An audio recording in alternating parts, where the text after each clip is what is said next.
Hi folks, welcome to your latest mwis Planning Outlook in association with Ellis Brigham.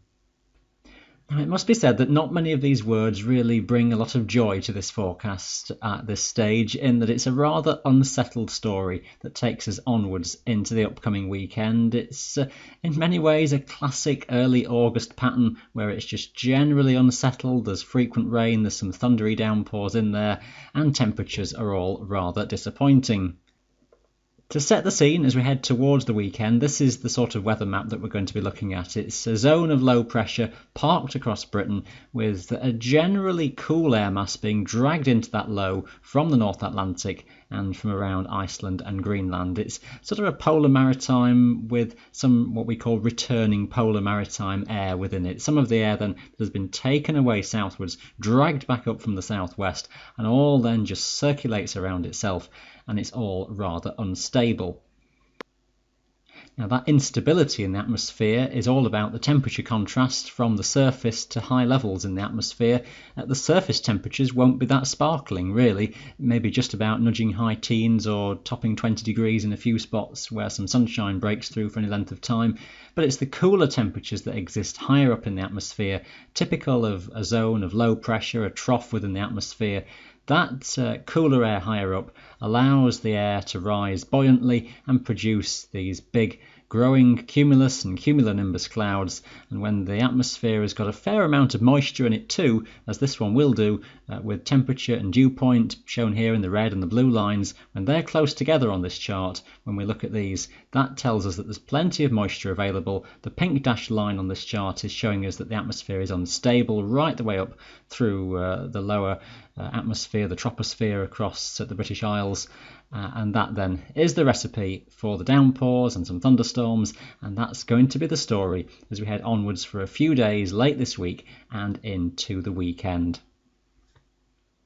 So a bit of technical background there for you as to what the atmosphere is doing. Let's have a look at the synoptic charts then for the days ahead, and starting with Wednesday, quite a bitty weather pattern at this stage, in that we've not really yet got low pressure over the top of us. The main low is well out over the Atlantic at this stage, but it's a story of some sunny spells and some showers. Some of these still locally heavy, but quite well scattered. There'll be one or two around across mid-Wales, the odd one across the Pennines as well. May break out a little bit more widely across the Pennines through the afternoon, but could still be quite hit and miss.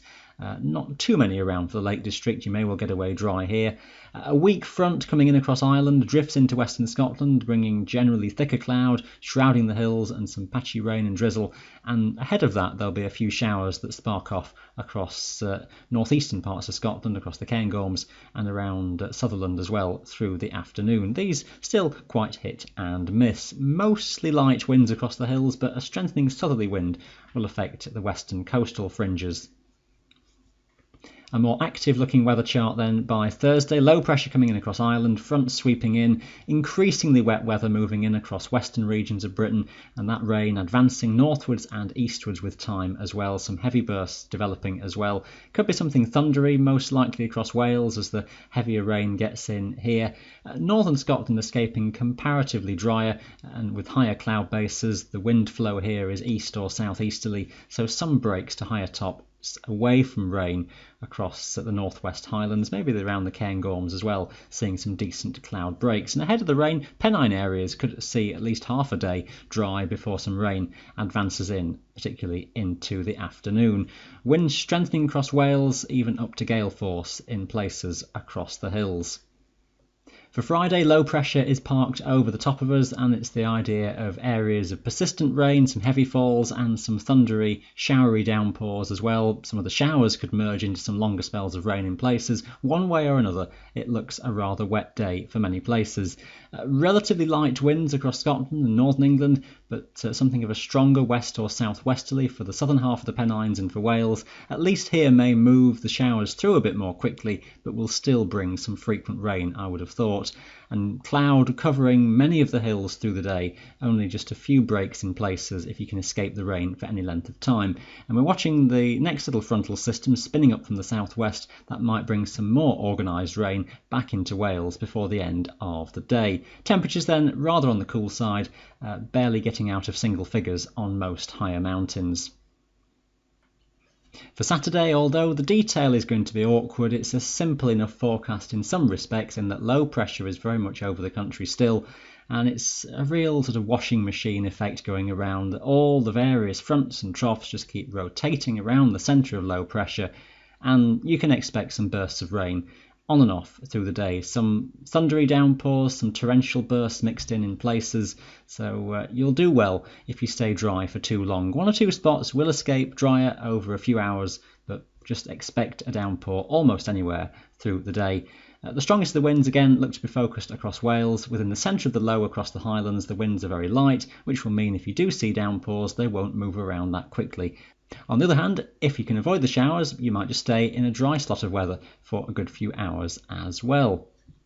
A slightly different story by Sunday in that it looks as though a stronger westerly breeze affects more of the country, so that will move the showers through a bit more quickly for many places. The heaviest of them, I think, focused across more eastern hills as you head onwards into the afternoon. It might well just lead to something of a clearance coming in from the west for a while as pressure just briefly builds, but we're watching the next frontal system over the Atlantic because that could sweep in before the day is out to give some rain, particularly into western Scotland. So it's still a changeable weather story and expect some rain at times. The heavy bursts still have the risk of thunder. So how do things pan out into next week? Well, a degree of uncertainty, just how things develop, particularly with further areas of low pressure over the Atlantic. It's likely, though, that high pressure just starts to build a little bit to the south of Britain and allows some warmer conditions to get dragged in from the south-southwest, but still with low pressure not too far away from the northwest of us, and that may still bring some rain into western Scotland at times. So not quite settling down for all, but it looks a better story for many places into next week. And it's really all about how much influence that low that sits out over the Atlantic, how much influence that has on us as we go further into the week ahead. There's going to be high pressure, which is almost just off this map, around the Norwegian Sea, which is going to act as quite a blockage to the progress of that low. And if that high starts to build a bit more down from the north, it might just squeeze that low out of the picture with time, even push it a bit further away toward the south. So there's a few ifs and buts in just how next week goes on. I think we can't yet say that things are going to completely settle down for a week of dry and warm weather, but it should be a better picture than what we're seeing through this weekend. I think the idea of being a little bit mixed still onwards into the middle of August is the best description we can go with at this stage. Some improvement, but still not completely getting rid of some rain or some showers. As always, you can follow all your local information for the next 3 days on our website. That's been your Planning Outlook in association with Ellis Brigham. Thanks for watching. Bye for now.